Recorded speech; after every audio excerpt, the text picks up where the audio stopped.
ini Pak, ini Kepala Dinas Pendidikannya yang harus ini gerak cepat, kira-kira begitu. Cuman yang untuk Ngawi ini untuk kita holding Pak, kita tahan dulu karena kita sudah di UB ini sudah ada pengembangan di Kediri juga. Nah, saya berharap nanti bukan Ngawi tapi Bojonegoro yang menjadi center dari pendidikan. Karena nanti Bojonegoro kan Tuban dekat, Lamongan mungkin akan banyak ke sana, tapi daerah Blora pasti akan masuk kita, sekitar Jawa Tengah bagian Blora, bagian mungkin Rembang, ya itu lebih dekat ke Bojonegoro, sehingga saya melihat ini punya potensi besar untuk pendidikan. Nah, Bapak sekalian, ini ceritanya kan seminar, saya sedikit cerita tentang pendidikan, dan kita itu sekarang dihadapkan pada apa istilahnya zaman yang sudah berubah, yaitu kita itu sekarang hidup di dua dunia. Dunia yang pertama ya dunia ini, real ini. Yang dunia kedua itu dunia maya. Jadi mau nggak mau kita itu sekarang sudah ada di dunia maya juga. Dan dunia maya itu kadang-kadang lebih ini Pak, lebih hidup ya. Dari segi pendidikan juga dia lebih baik dunia maya itu. Dan itu meliputi hampir semua dimensi kehidupan sudah dunia maya itu. Sebagai contoh misalnya, ketika ada ketidakadilan, itu biasanya kan kita lapor polisi. Ketika lapor polisi, polisinya tidak tindak lanjutin misalnya. Akhirnya lapor ke dunia maya. Jadi viral sedunia kan begitu. Begitu viral, akhirnya mau nggak mau polisi harus bertindak. Jadi faktanya itu sudah seperti itu. Demikian juga pendidikan itu ilmunya sekarang itu tidak ada di kampus lagi. Jadi dosen-dosen itu lebih istilahnya tidak lebih pinter dibanding Google itu. Jadi sekarang yang pinter itu Google Pak, bukan dosen ya, bukan profesor. Profesor itu sudah nggak pinter lagi sekarang. Jadi yang pinter itu Google ya. Jadi profesor kampus itu hanya sebagai tempat untuk mengarahkan saja sekarang. Karena ilmu itu ada di dunia maya tadi, ya, di dunia internet itu adanya ilmu ada di situ. Demikian juga tidak hanya ilmu, tadi soal keadilan juga di situ. Soal demokrasi itu juga begitu. Jadi demokrasi pun sekarang ada di dunia maya, gitu. Jadi kalau misalnya pilihan bupati, pilihan lurah, nanti nggak sesuai, lapornya pasti ke internet.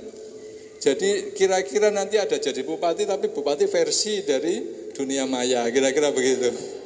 Loh iya kan betul. Kita presiden juga begitu kan, kemarin presiden ada dua itu. Satunya presiden real, tapi satunya presiden dunia, ya itu pilihan kita. Kalau tidak sesuai dengan pilihan tidak sesuai. Nah, untungnya presidennya kemarin kan gabung jadi satu kabinet. Nah ini seandainya itu nggak gabung Pak, itu dua presiden di Indonesia itu.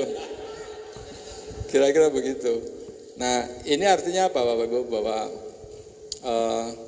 pendidikan kita itu paling penting adalah bagaimana kita bisa mendidik generasi itu untuk memahami sebuah fenomena yang terjadi, dan kita bisa memahami fenomena mana yang kira-kira itu betul atau mendekati sebuah kebetulan atau kebenaran.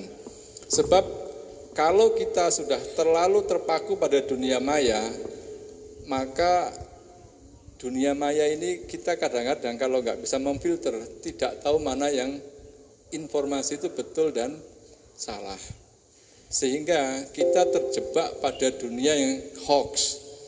Jadi hoax itu dianggap sebuah kebetulan, yang betul itu dianggap tidak betul. Nah ini masuk era yang disebut dengan sekarang itu era post-truth. Jadi melampaui dunia kebenaran. Jadi dunia kita itu sudah dunia istilahnya itu orang bingung mana yang benar, mana yang salah. Ya kira-kira begitu. Sehingga yang paling penting kita bisa mendidik generasi kita itu memahami data, memahami informasi dan menganalisis informasi itu, kira-kira informasi itu betul atau salah. Sebab sekarang itu tidak hanya masyarakat umum, di kalangan dosen-dosen kita, di kalangan profesor juga. Saya itu punya grup profesor se-Indonesia. Itu kadang-kadang kita itu juga terjebak, mana yang hoax, mana yang betul itu bingung. Ya, selevel profesor itu Pak, banyak sekali WA di grupnya profesor itu yang hoax itu masuk itu, dianggap sebuah kebenaran. Itu bahaya sekali. Ya. Dan masyarakat kita, apalagi kalau kita tidak bekalin itu, sehingga menganggap semua yang masuk di handphone kita, semua pasti punya handphone itu ya, masuk di WhatsApp itu kira-kira ada sebuah kebetulan, dianggap sebuah kebenaran. Dan kalau itu yang diturutin, kita akan rusak, masyarakat kita akan rusak, dan masyarakat kita akan mudah sekali diadu domba.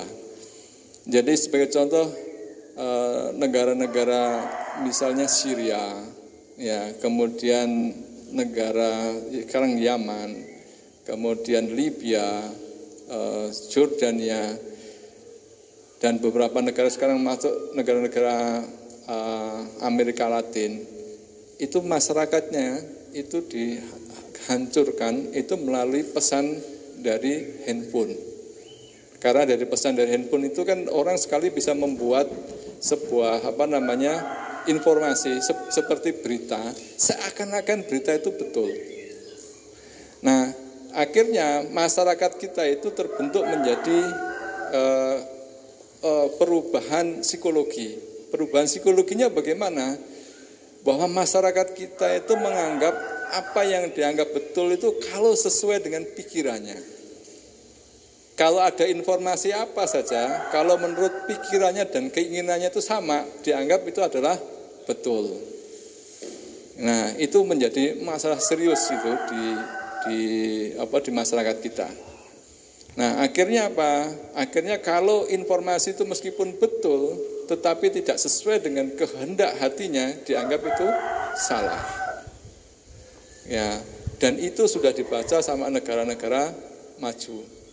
Sehingga negara-negara Amerika dan seterusnya untuk menghancurkan, untuk tetap mencengkeram kekayaan alam Indonesia, itu tidak perlu tanks, tidak perlu menyerang dia. Tetapi dengan cara apa?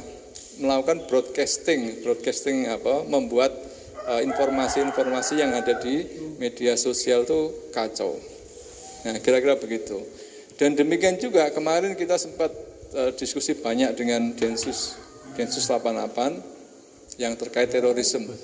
Ya, itu bahwa masyarakat kita pemahaman yang sifatnya tidak betul tadi ya, itu sekarang banyak sekali disebar di media sosial. Dan kelompok-kelompok teroris baru ya, itu sekarang likoknya, pengajiannya itu dari media sosial. Tidak ada pertemuan fisik, itu sekarang hampir tidak ada. Ya, mereka mengajak orang untuk berpikir ekstrim, ya, berpikir menyimpang itu melalui sosial media. Nah, ini saya kira PR besar buat kita. Jadi bagaimana kita membentuk suatu pendidikan tadi, yang paling penting itu sekarang bukan materinya, Pak. Jadi kalau dulu kan pelajaran IPA, matematika, fisika itu penting. Tetapi sekarang yang jauh lebih penting adalah membangun karakter, ya, kepribadian. Nah, bagaimana membangun kepribadian itu sehingga masyarakat kita, generasi yang akan datang itu memiliki kepribadian yang kalau kita ya keindonesiaan, ya, kalau yang Islam ya Islam, ya. Insya Allah kalau itu kita bisa lakukan untuk mengejar ketertinggalan masalah keilmuan yang materi, itu akan sangat mudah. Ya, karena materi itu sekarang sudah ada di handphone, ya, sudah ada di tempat di mana-mana. Nah, kira-kira itu satu hal yang sangat prinsipal. Kemudian juga dunia ini dihadapkan pada permasalahan yang agak kompleks, itu 4 hal. Kalau kita bisa masuk menyelesaikan 4 hal permasalahan ini, insya Allah negeri kita juga akan jadi negeri yang unggul. Ya. Apa itu? Yang pertama adalah terkait pangan. Mungkin kita di Bojonegoro belum punya gambaran kita akan kekurangan pangan. Tapi dalam waktu ke depan itu problem kekurangan pangan itu akan menjadi permasalahan serius di dunia. Tidak hanya di Indonesia, di dunia. Nah, di Indonesia pun ciri-cirinya sekarang juga sudah mulai ada di situ. Yang pertama adalah kebutuhan pokok kita itu impor. Artinya kita tidak mampu mempertahankan pangan secara mandiri. Nah, kalau itu impor, kemudian ketika jalur transportasinya terputus, kita akan kehilangan pasokan makanan. Kalau orang sudah nggak makan, ya jangankan perang kan gitu ya, itu sudah akan selesai itu. Itu masalah kedaulatan pangan ya. Yang kedua adalah kedaulatan energi. Ya, energi itu permasalahan penting dunia. Jangan dikira sekarang Rusia nyerang Ukraina itu nggak ada hubungannya dengan energi. Itu ada hubungannya dengan energi. Karena di Ukraina itu dia ditemukan tambang minyak, ya, minyak terbesar di dunia. Dan karena dia menjadi sumber minyak paling besar, dan Rusia itu juga menjadi sumber minyak. Jadi persaingan di situ. Nah, selama ini Rusia itu dia bisa berkembang pesat karena minyaknya disuplai untuk daerah Cina dan juga Eropa. Nah, dengan keberadaan Ukraina dia memiliki minyak dan sudah ditambang oleh lembaga-lembaga, oleh Inggris ya, Inggris, Belanda, sehingga itu menjadi ancaman. Salah satu yang menyebabkan itu perang di Ukraina. Nah, ketika itu perang, akhirnya minyak harganya tinggi. Ketika minyak tinggi, nah kita mau nggak mau Pertalite kan naik nanti mungkin ya. Sekarang Pertamax juga sudah naik di Indonesia. Dan kalau minyak itu kita tidak kuat di pertahanan di energi itu, maka kita sebenarnya juga mudah sekali akan dikendalikan orang. Sebagai contoh misalnya, Indonesia itu kalau nggak salah, kita itu cuma mampu kurang dari 1 bulan.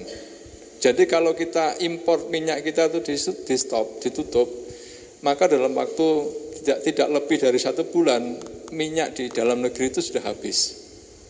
Nah, kalau kita kehabisan minyak, apa yang terjadi? Mau kemana-mana nggak bisa. Punya pesawat terbang, punya kapal laut, punya tank, tapi nggak bisa ada yang jalan. Nggak ada yang jalan. Kira-kira begitu. Jadi ketahanan suatu negara sekarang diukur dari ketahanan energinya itu. Pangan, kemudian energi. Terus kemudian yang ketiga itu adalah kesehatan. Ya, sebagai contoh pandemi ini Pak. Pandemi ini kan negara yang kuat melawan pandemi atau kesehatan itu mereka juga akan kuat. Tapi kalau nggak kuat ya habis kita. Dan untuk membuat kuman itu tidak sulit. Ya, tidak sulit. Orang itu sekarang sudah bisa membuat itu virus itu sudah bisa disintesis, terus kemudian disebar, dan itu tidak mahal. Untuk membuat senjata biologi seperti itu jauh lebih murah dibanding dengan membuat harga untuk bikin nuklir, Pak. Bikin senjata nuklir itu jauh lebih mahal. Sehingga mau nggak mau kalau bangsa ini pengen kuat, maka pendidikan di bidang ketahanan kesehatan itu menjadi sangat penting. Makanya tadi Pak Rektor mau buka fakultas kedokteran ya. Nah, fakultas kedokteran di sini itu sangat strategis. Ya. Jadi nanti saintek juga nanti biologi itu dibuka Pak. Biologi, biotek, ya kedokteran, farmasi itu termasuk bagian ilmu masa depan. Mau nggak mau kita harus kuat di bidang kesehatan. Selesai pandemi ini ini belum selesai pandemi. Ini di Malang itu masih PPKM level 1, di Jakarta level 2. Bojonegoro nggak ada, selesai ya Bojonegoro. Bojonegoro sudah selesai. Ini belum selesai pandemi, kemudian juga sekarang sudah ada penyakit kuku dan mulut. Ya, penyakit kuku dan mulut. Nanti itu selesai ada terus gitu ya. Itu adalah tantangan ke depan bidang kesehatan. Kemudian yang keempat adalah kita sebut dengan global warming. Jadi iklim dan lingkungan. Perubahan iklim dan lingkungan itu menjadi faktor yang sangat penting juga, dan itu faktor besar dunia juga yang kita kalau mampu membantu menyelesaikan akan menjadi negara yang unggul. Kira-kira begitu. Jadi intinya bahwa pertama adalah pendidikan karakter tadi, karena kita masuk di dunia yang disebut dengan post-truth, ya. Dan pendidikan karakter ini kita bisa menjadi penting agar masyarakat kita bisa memahami informasi yang masuk ke tempat kita itu bisa memilih betul atau salah, ya. Kemudian kemampuan itu menjadi dasar, Pak, menjadi dasar untuk bisa pengembangan SDM ke banyak sektor nanti. Jadi sektor-sektor real bisnis, nah bisnis itu sekarang larinya adalah ke situ. Adalah orang-orang yang mampu membedakan informasi, mengolah informasi itu yang akan menguasai bisnis. Sebagai contoh misalnya, sekitar 10 tahun yang lalu itu transportasi kayak Bluebird itu, taksi Bluebird, kemudian bis antar kota, kemudian kereta api Garuda, itu masih termasuk perusahaan unggulan 10-20 tahun yang lalu, ya. Tetapi sekarang seperti Garuda, ya, macam-macam itu sekarang jauh lebih kecil dibanding perusahaan transportasi Gojek. Gojek itu jauh lebih besar dari segi omsetnya, dari segi kapitalnya juga dibanding Garuda, dibanding PT Kereta Api. Padahal Gojek itu nggak punya motor, satu pun nggak punya dia. Yang punya motor orang lain, tetapi dia bisa mengendalikan dari sistem informasi. Jadi dia memahami siapa yang butuh kendaraan transport, siapa yang memerlukan transport, siapa yang punya tadi yang mau jadi tukang ojek kan gitu ibaratnya kan. Itu disatukan. Itu yang saya sebut dengan orang yang mampu menguasai informasi, dan informasi itu dikuasai, dibikin network, jadi dia Gojek, jadi dia Grab, ya. Dan itu kapitalnya sekarang jauh lebih tinggi dibanding Garuda Indonesia, yang notabene pesawat itu, ya. Luar biasa sekarang. Kalau dulu juga minyak itu perusahaan minyak itu top, ya, kayak Pertamina. Kalau di Malaysia itu ada Petronas, ya, itu dulu kapitalnya tinggi. Tapi sekarang perusahaan itu jauh lebih kecil dibanding dengan perusahaan Google. Jadi adik-adik kan buka Facebook tiap hari kan, buka Twitter, buka WhatsApp, ya, buka Google, itu yang punya perusahaan itu omsetnya dan juga asetnya itu jauh lebih besar dibanding Pertamina. Meskipun sama-sama di Indonesia, ya. Jauh lebih besar dibanding dengan perusahaan-perusahaan minyak dunia. Nah, sekarang trennya berubah ke situ. Dan itu apa yang diolah? Yang diolah adalah hanya informasi. Dia hanya mengolah informasi. Maka saya bilang itu bagaimana kita memilah informasi, memahami informasi menjadi penting. Tidak hanya masuk ke betul dan salah, tetapi masuk ke arah perusahaan dan ke arah bagaimana menguasai sistem. Ya, sistem dunia itu kan diarahkan ke situ. Saya masih ada waktu, Pak, ya? Ya, kemudian gini, saya diskusi saja ya. Saya kemarin ketemu sama Direktur Indosat, Pak. Direktur Indosat. Jadi perilaku sosial seseorang itu sekarang sudah bisa lihat secara real time, Pak. Secara real time. Jadi saya tadi kalau dari Malang ke sini, itu dia sudah punya record. Kapan saya berangkat dari Malang, kapan saya nyampe di gedung ini kelihatan. Terus kemudian untung tadi saya nggak mampir belanja gitu ya. Kalau saya mampir belanja ke Indomaret pun kelihatan itu. Oh, mampir di Indomaret, belinya A, belinya B, kelihatan. Jadi di Indosat itu sudah bisa melihat database perilaku masyarakat Indonesia. Dan tren bisnis ke depan itu dilihat dari perilaku itu, Pak. Jadi sebagai contoh misalnya adik-adik suka belanja di Tokopedia atau Shopee ya, Shopee kan itu ya, itu kelihatan semua itu.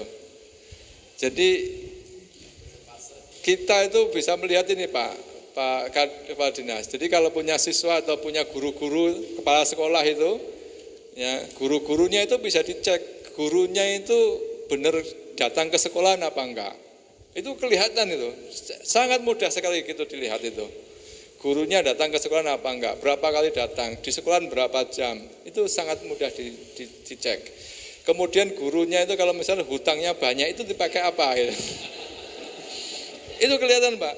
Jadi suka belanja di Shopee apa enggak, yang dibelanjakan itu untuk apa, itu kedetek semua sekarang. Jadi sekarang kita sudah hampir tidak punya rahasia. Jadi rahasia kita sudah tahu semua itu. Ya. Demikian juga adik-adik yang suka membuka internet ya, membuka internet macam-macam, itu tahu. Yang dibaca itu berita tentang apa itu tahu. Jadi sehari itu membaca berita tentang kriminal misalnya, berita tentang pendidikan, berita tentang kelihatan semua Pak. Statistiknya akan muncul ya. Nah, data-data itulah yang ke depan itu akan dipakai untuk membuat sebuah kebijakan baik pemerintahan dan juga untuk bisnis. Ya. Nah, maksud saya begini, kita jangan sampai kita hanya diam saja, tapi paling tidak kita harus memahami bagaimana kita memahami informasi tadi, informasi dan data. Dan zaman itu bergerak, kalau zaman dulu saya SMA dengan Bapak ini, itu dulu namanya zaman informasi. Yang mana orang yang menguasai informasi, dia akan bisa menguasai sistem atau menguasai dunia atau menguasai bisnis kan begitu. Karena waktu itu informasi sulit. Tetapi sekarang zamannya itu tadi, zaman data ini Pak. Karena informasi itu sudah terbuka, sangat terbuka. Jadi sekarang informasi itu hampir tidak ada rahasia tadi. Ibaratnya kemarin itu Perdana Menteri Inggris mengundurkan diri, Perdana Menteri Italia mengundurkan diri. Dalam hitungan menit itu kita sudah tahu. Artinya apa? Itu informasi itu sudah terbuka. Ya. Nah, tetapi bagaimana kita memanfaatkan informasi itu? Informasi yang banyak terbuka itu bagaimana kita memanfaatkan? Nah, barang siapa yang bisa memanfaatkan informasi itu, maka dia akan bisa menjadi istilahnya pemenang, ya, pemenang dalam bisnis, pemerintahan, bahkan perang antar negara itu datanya sekarang menggunakan data seperti